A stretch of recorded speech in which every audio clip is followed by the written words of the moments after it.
Dennis, I want to congratulate you on the amazing success of your book. You're number 2 bestseller on Amazon. I'm kind of embarrassed to say who's number 1. I'll let you react to it. Well, this is a very funny story, actually.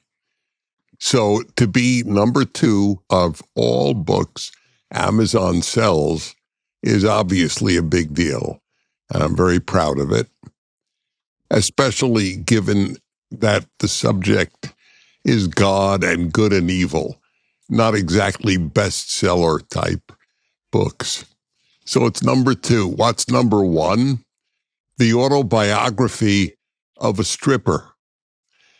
And the reason I find that funny is that my commentary on the biblical book of Exodus, the second book of the Bible, was also number 2 some years ago when it came out. And that too is very rare for a biblical commentary. What was number 1? It was a story about a gay rabbit. So I lost out number 1 to a stripper's autobiography and to the story of a gay rabbit. And I just find that poetic. Well, it's still available on Amazon, and I'm sure more people are going to want to read it. I've been getting great comments. And so, again, congratulations. And it's mind-blowing what you're able to do, even though you're in the hospital. And so I keep saying kudos to you. And from all of us, we're just so grateful that you're still in the fight. Many of us are shocked by what we're seeing in Iran. I didn't think that in my lifetime we would see even the possibility of regime change in Iran. And there's a lot of debate and conflict over whether President Trump should have gotten involved in Iran. And many of us want to hear from you what your perspective is on the recent events on that side of the world. I remember the case made against the president dropping mountain buster bombs on Iran. And the argument was from Tucker Carlson. I mean, I heard it. I didn't read about it. I heard him make it, that this would lead to World War III. Well, of course, it didn't lead to World War III. What it led to was a weakening of Iran's ability to produce nuclear weapons. This notion that the president doesn't know what he's doing and will lead us into some depths of despair is not warranted by the reality. He has been brilliant in his decisions. I remember I didn't speak about it publicly because I wasn't speaking then publicly. But I remember my own self wondering, did President Trump make the right decision? I was worried about it. I was happy he did, but I was worried about it. And I was wrong in my worries. And he knew what he was doing. You were worried about the original mission that the United States blew up the nuclear facilities there. That's right, yes.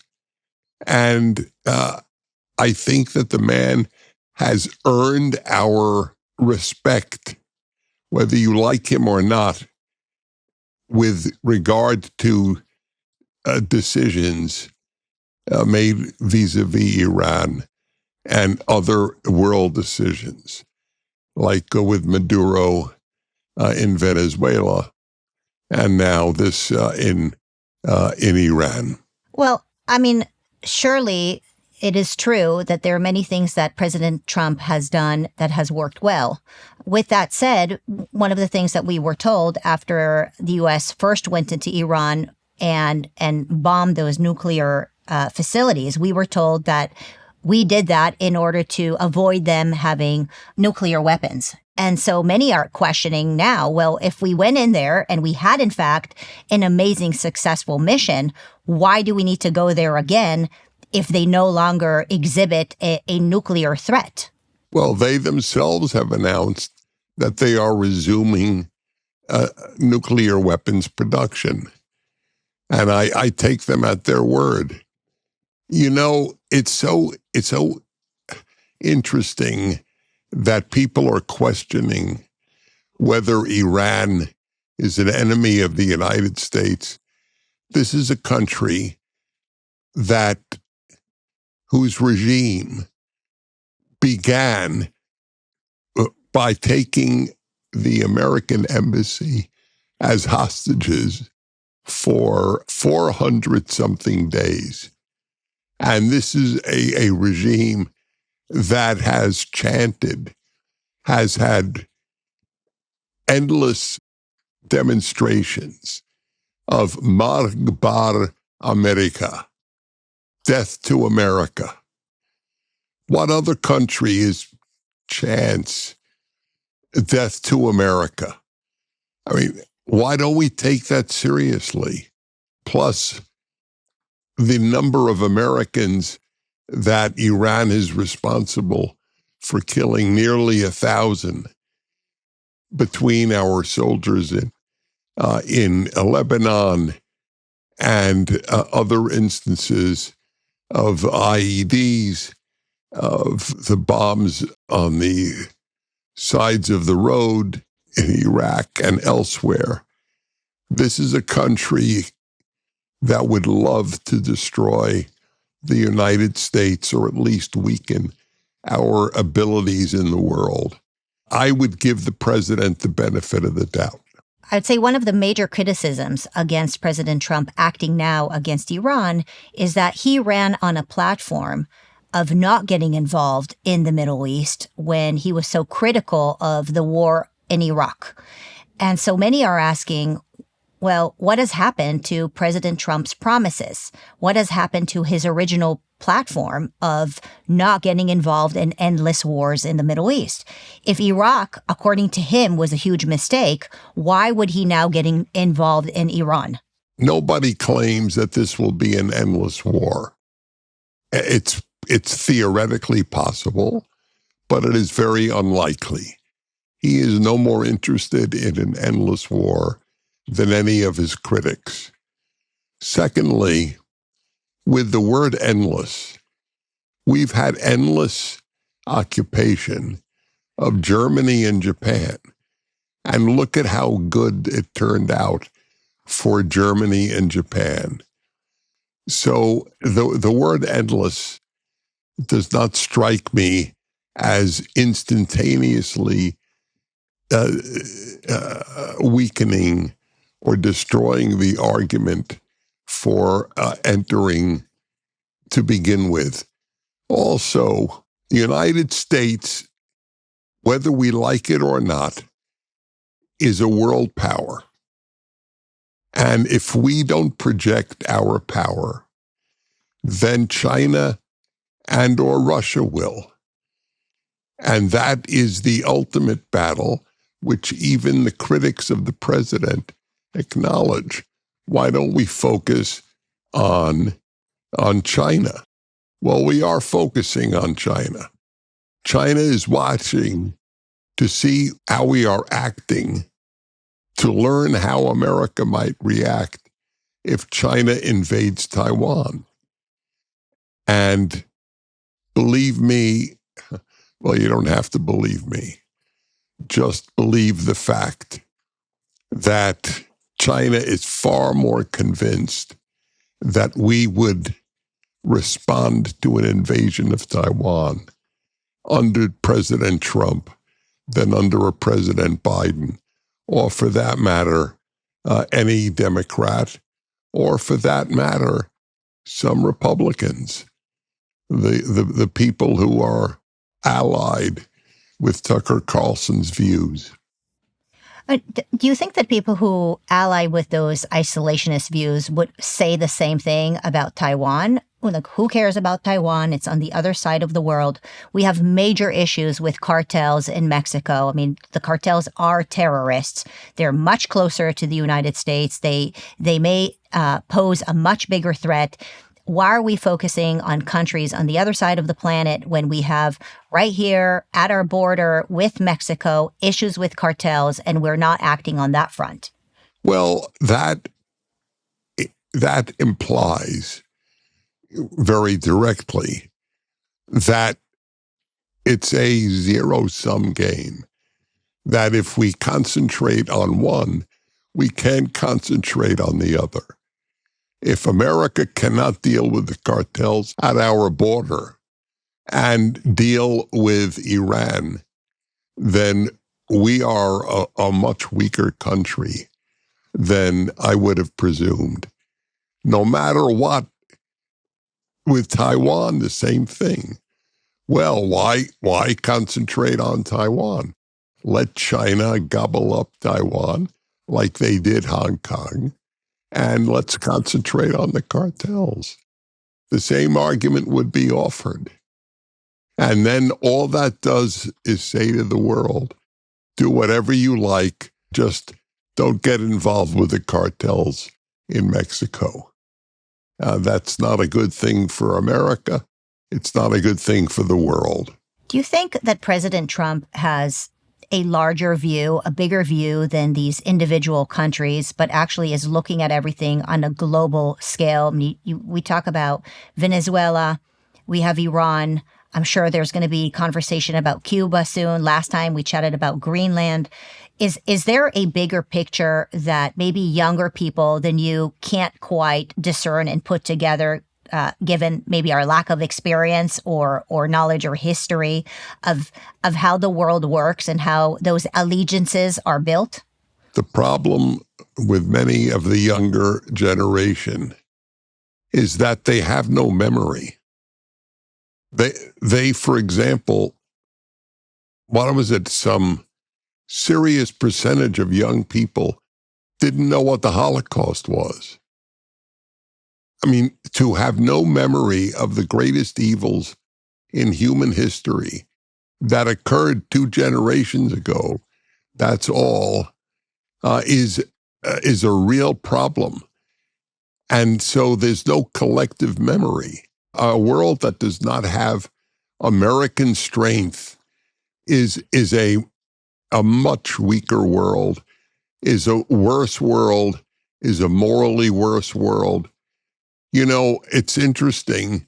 Years ago, I wrote a column, anyone can find it on the internet, criticizing Tucker Carlson well before Iran and the Israel issue, because he said that anybody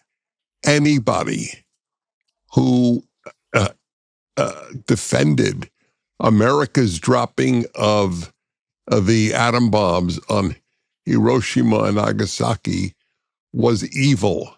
That was his description, whether at the time or in our time. Just for the record, and this too is easily found, PragerU had a video defending the morally defending and strategically defending the dropping of the atom bombs on Japan, given by a man who is both a historian and a Catholic priest. And we did this, one of our earliest videos, well before the Tucker Carlson issue or any other issue dividing the right. And I wrote a column against him because the moral argument for dropping the atom bombs was so much greater than the moral argument against dropping them. But his view is that if any innocents are killed, whether deliberately or not deliberately, doesn't matter. It's immoral and evil. That means you cannot wage any war. As you talk about the moral element of what happened in Hiroshima, I think about the moral questioning of what is happening in Iran. For example, Dennis, there was a school in Iran that was bombed. Now, we don't really know where the bomb came from. Was it from the outside? Was it from the Americans? Was it from the Iranians? What's your comment when innocent children are dying now in Iran, now because possibly an American bomb may have fallen on that school? Well, first of all, let's be clear that there is no war in which innocents do not die. That is the tragedy of war. And with relation to this issue of the responsibility for the war, remember, if Iran had simply said, we will no longer pursue nuclear weapons, none of this would have occurred. And the president was 100% correct in stating that Iran cannot have a nuclear weapon. What would have happened, had that happened, is Saudi Arabia and the other, many of the other Arab states in the region would have pursued a nuclear weapon. We would have had nuclear proliferation on an incomparably dangerous level. So the choice is not between purity and immorality. It's between inevitable danger and the tragedy of innocents being killed. Who is responsible ultimately for innocents being killed, whether in Gaza, where it's Hamas, not Israel, or it's in Iran, where it is Iran rather than America? You know, Dennis, we were hearing the same claims that we have to go into Iraq. We have to stop the Iraqis because they were chanting death to America. We were hearing many of the same claims that we have no choice but to get involved in the Middle East.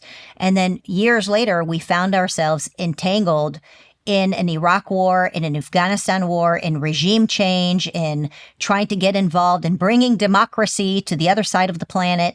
And so many people are very worried that this sounds very similar. Why did we get into Iraq? Why did we get into Afghanistan? And now people are asking, why are we getting into Iran? Are we going to end up with the same entanglement of years and years and billions of dollars spent, not to mention the number of American deaths that should be avoided?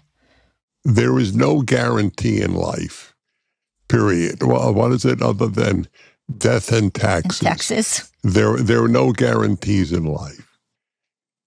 And the president can't give a guarantee, but the odds are overwhelmingly unlikely that we would be involved in an endless war there. That is analogous to what happened in Iraq, would happen in Iran.